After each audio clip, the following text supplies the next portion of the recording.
Baiklah, Daily Listener, kita sekarang bergabung dalam pos Daya Bangun Jakarta yang dipersembahkan oleh Yayasan Daya Mandiri, di mana terpadunya program dalam bidang kesehatan, pendidikan, ekonomi, lingkungan hidup, dan kebun bergizi. Oke, sekarang kita bersama para pelaku usaha di Listener, kemudian juga konsultan kita, ya konsultan kelas kakap lah ya, dan juga membina UMKM Pak Christian F. Kusway. Hiu, selamat pagi. Gimana Mbak Eti kabarnya hari ini, hujan ya? Selamat pagi Mbak Desi. Tengah Bang Uya. Hujan dan macet.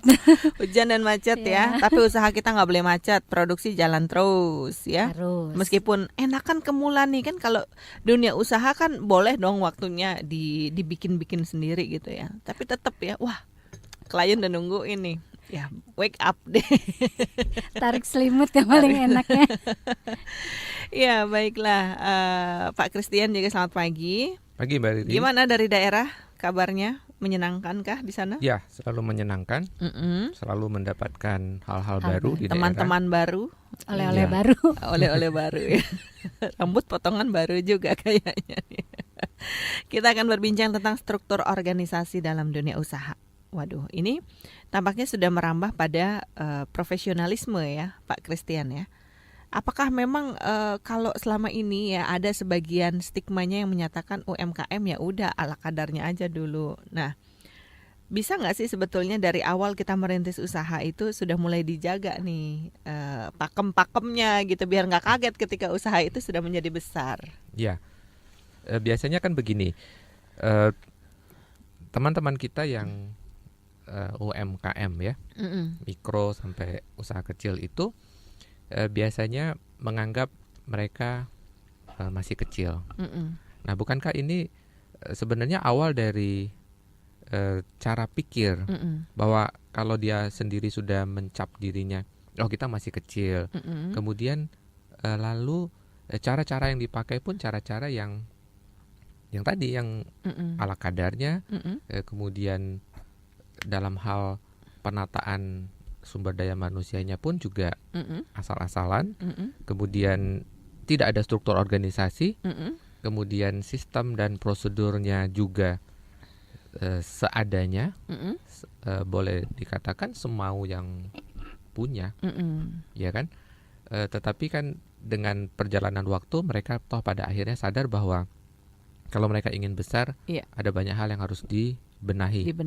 Nah, kalau toh memang kenyataannya begitu, mengapa tidak sejak awal kita membangun bisnis berdasarkan kaidah-kaidah yang memang sebaiknya dilakukan, bukan lagi asal-asalan.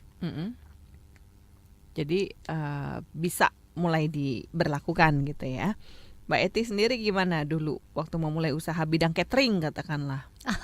Ya, jadi inget deh masa lalu. Dulu saya pernah coba catering, ya itu bukan catering aja ya, sebenarnya usaha yang sekarang nih saya punya produk di household ya? ini sebetulnya seperti yang tadi Pak Chris bilang gitu loh. Nggak punya organisasi gitu loh. Jadi saya tukang gunting, tukang desain, tukang sapu, tukang Jahit. packing semua dipegang gitu kan. Tukang bersih-bersih juga ya? Betul. Jadi itu adalah memang tradisional sekali yang sebetulnya menurut pemikiran saya kita nggak akan jadi berkembang. Kenapa muncul atau lahirnya Galeria Jakarta? Salah satunya adalah penerapan suatu bisnis yang lebih modern di mana kita belajar berorganisasi. Di mana teman-teman UKM tidak diperbolehkan menjaga barang dagangannya sendiri itu di Galeria ya. Jadi boleh titip tinggal dan tolong percayakan barangnya kepada kami yang mengelola gitu. Di mana di situ kita bikin struktur organisasinya.